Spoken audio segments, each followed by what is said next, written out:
Brother Mahesh Kumar Goud ఏమంటుండు అసలు మేము చెప్పలేదు ఆ రెండు సంవత్సరానికి 2 లక్షల ఉద్యోగాలు చెప్పలేదు అంటు. ఈ మహేష్ కుమార్ గౌడ్ ఎవరు అసలు? ఇక తెలంగాణ వ్యక్తేనా? ఇక తెలంగాణ ప్రాంతానికి సంబంధించిన మహేష్ కుమార్ గౌడ్. ఈ తెలంగాణకు ఈ మహేష్ కుమార్ కు సంబంధం ఏంది? కాంగ్రెస్ పార్టీలో ఆయన ఒక చెంచా. ఇవాళ తెలంగాణ రాష్ట్రంలో 30 లక్షల మంది నిరుద్యోగులు ఇవాళ కన్నీళ్లు పెడుతుంటే ఈ దొంగ నా కొడుకులంతా కలిసి తెలంగాణ రాష్ట్రంలో మొత్తం నిరుద్యోగులు మొత్తం రోడ్డు మీదకి ఇచ్చుకొచ్చి ఇవాళ ధర్నా కార్యక్రమం చెప్పి మేము రోడ్డు మీదకి వచ్చిన కారణమే ఈ కాంగ్రెస్ దద్దమ నా కొడుకులు వీళ్ళంతా. ఎందుకంటే మేము ఇవాళ అంతరాత్మకాలు ఇచ్చుకొని మా గుండె కోత ఇవాళ వినబడకపోతే మీరు రోడ్డు మీదకి వచ్చి ధర్నా పెడుతుంటే ఇవాళ ఎవడెవడో వచ్చి మాట్లాడుతూ ఉన్నాడు. తెలంగాణ ద్రోహులు మొత్తం మీరంతా కాంగ్రెస్ పార్టీలోనే ఉన్నారు. ఎందుకంటే ఇవాళ ఉద్యమకారులు చెప్పుకోబడే వాళ్ళు ఎవరైతే ఆకునూరు మురళి, ఎవరైతే కోదండరాం, ఎవరైతే మానవతరాయ్, ఎవరైతే చెంచాగలంత చాతగాని దయాకర్ రావు, ఎవరైతే ఈ బలుమురు వెంకట ఉన్నాడో ఆయన బలుపు ఎక్కువ అనుకుంటా నాకు తెలిసి. ఎందుకంటే ఆయనకి ఏది తెలియదు. మాటకోసారి మాట మాట్లాడుతూ ఉన్నారు. బిడ్డ 30 లక్షల మంది నిరుద్యోగులు మేము గ్రహిస్తున్నాం, చూస్తున్నాం. ఎక్కతొక్క మాట్లాడితే మీ ఈపు పగులుతుంది. ఒకసారి ఈపు చింతపండు చేస్తాం మీది. మొన్న అసెంబ్లీ సాక్షిగా శ్రీధర్ బాబు చెప్పిండు, నిన్న మహేష్ కుమార్ గౌడ్ చెప్పిండు. అంటే మంగళం ఆడుతున్నారు అనుకోవచ్చా దీనికి 2 లక్షలకు? అన్న మంగళం పాడతారు కదా, పాడేసిన ఆల్రెడీ. ఎందుకంటే నిరుద్యోగులు 30 లక్షల మంది నిరుద్యోగులతోటి ఆత్మాభిమానంతో మా గౌరవంతో ఇక్కడున్న పేదలతోటి ఇవాళ ఆటలాడుతున్నారు, చదరంగం ఆడుతున్నారు. ఇవాళ మాతోటి గేమ్ ఆడుతున్నారు, సినిమాలు చూస్తున్నారు. ఇవాళకి ఏదో మా జీవితాలు పేదల పిల్లలు అన్నటువంటిది, విద్యార్థులు అన్నటువంటి, నిరుద్యోగులు అన్నటువంటిది వీళ్ళ మేము జోకర్లా కనిపిస్తున్నాం. కానీ రాబోయే రోజుల్లో మేమే వీళ్ళని జోకర్గా చేస్తాం. వీళ్ళని రాష్ట్ర ప్రభుత్వం నుంచి గద్దె దింపించి వీళ్ళని ఉరికిచ్చి పరిగెత్తి కొట్టిస్తాం. ఎందుకంటే కాసుకోండి మహేష్ కుమార్ గారు చెప్తున్నాం. ఎందుకంటే సాక్షాత్ సీఎం రేవంత్ రెడ్డి గారికి చెప్తున్నాం, ఇప్పటిదాకా మీ చల్లని రూపాయి ఇప్పటి నుంచి మీ తెలంగాణ రాష్ట్రం నడవదు ఖచ్చితంగా అన్నటువంటిది. మేము ఇప్పటిదాకా చాలా ఓపిక పట్టినాం. మా ఓపిక నశిస్తే ఖచ్చితంగా మీ భర్తం పడతాం. మహేష్ కుమార్ గౌడ్ ఏం చెప్తున్నాడు?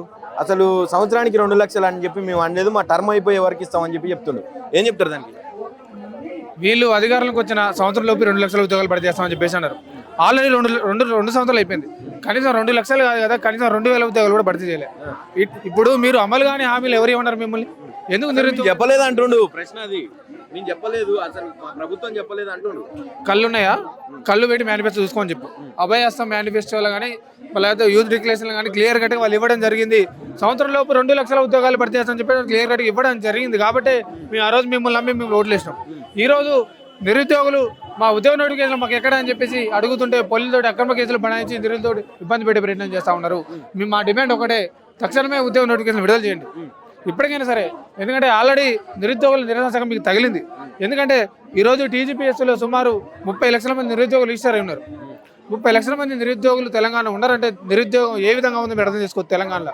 కాబట్టి ఇప్పటికైనా సరే తక్షణమే ఉద్యోగ నోటిఫికేషన్ విడుదల చేయండి, లేదంటే మాత్రం తదుపరి జరిగే పర్యవసనాలు మాకు సంబంధం చెప్తున్నాం. అంటే మీరు ఏం చేసినా కూడా అణిచేసే ప్రయత్నం జరుగుతుంది. మొన్న చూసినాం ముఖ్యమంత్రి గారు అశోక్ నగర్కి చిక్కడపల్లికి వచ్చి ఒడియన్ మాల్ ఓపెన్ చేస్తుంటే అంతా కూడా నిర్బంధం.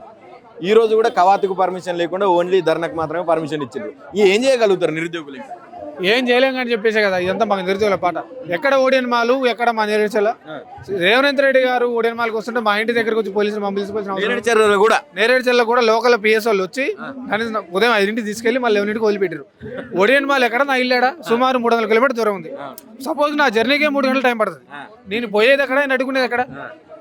ఎందుకు ఇంత? ఇది ప్రజాప్రభుత్వం అని చెప్పేసి మీరే చెప్పారు. ఇది ప్రజాప్రభుత్వం అని ఎంత పాలన ఎటు అర్థం కానీ పరిస్థితి ఉన్నది.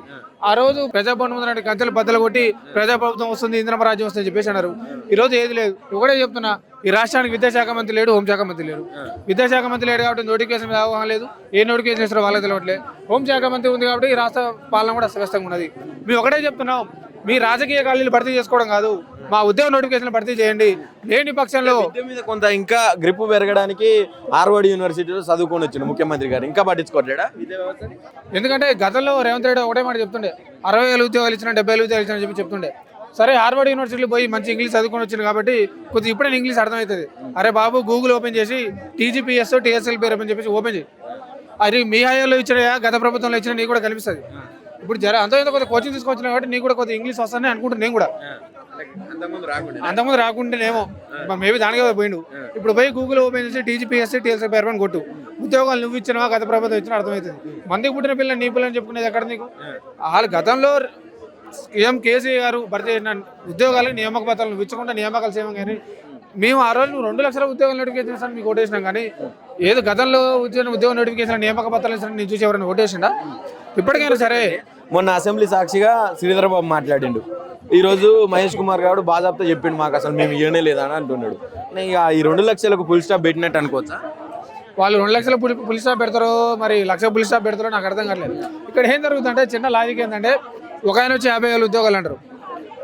మహేష్ కుమార్ గారు కానీ మిగతా వాళ్ళందరూ కూడా ఇప్పుడు చిన్న లాజిక్ సీఎం రేవంత్ రెడ్డి గారు 60,000 ఉద్యోగాలు పెడితే అనగానే ఎమ్మటే బట్టి విక్రమార్క గారికి ఆలోచన వస్తుంది. మొన్న మన పార్టీ లేడు, మన పార్టీకి వచ్చిండు.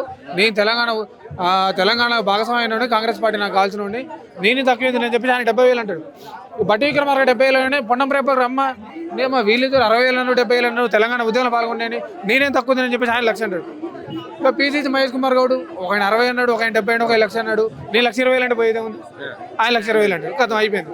మీ ఎక్కడ అనలేదు 3 సంవత్సరాల లోపు లక్ష ఉద్యోగాలు పెడితే అంటే మీ ఆ రోజు మిమ్మల్ని నమ్మి ఓటేసాం కదా, మాకు తెలియదా మీరు సంవత్సరం లోపు 1,00,000 ఉద్యోగాలు పెడితే మిమ్మల్ని నమ్మి ఓటేసినాం.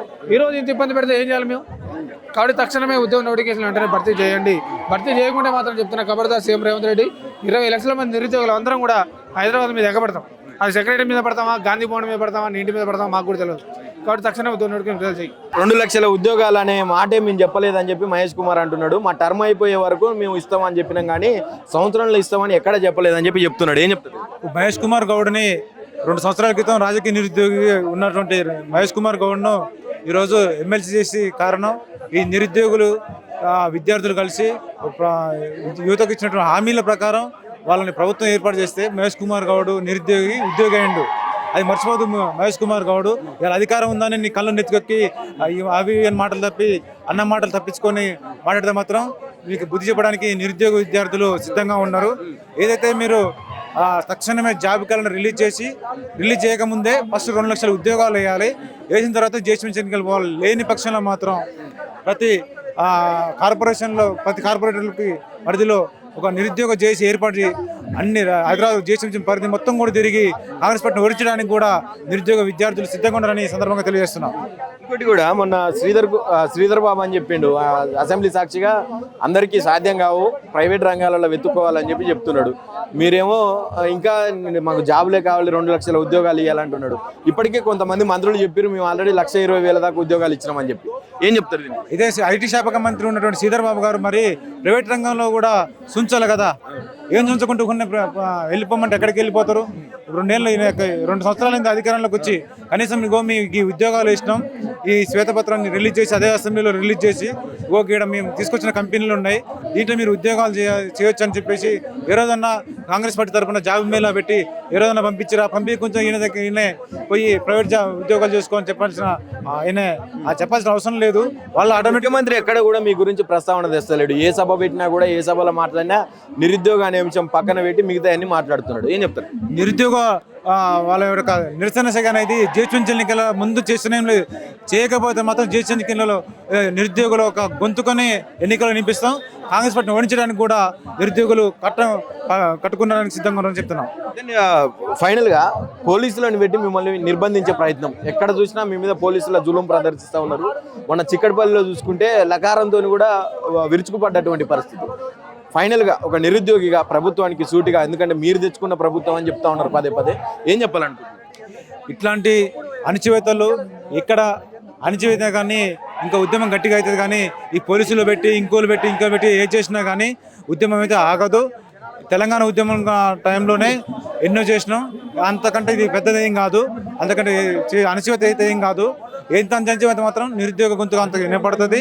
తక్షణమే మాత్రం నిరుద్యోగులకు మాత్రం ఎన్నికల ముందు ఒక నోటిఫికేషన్ ఇవ్వాలని కూడా డిమాండ్ చేస్తున్నాం.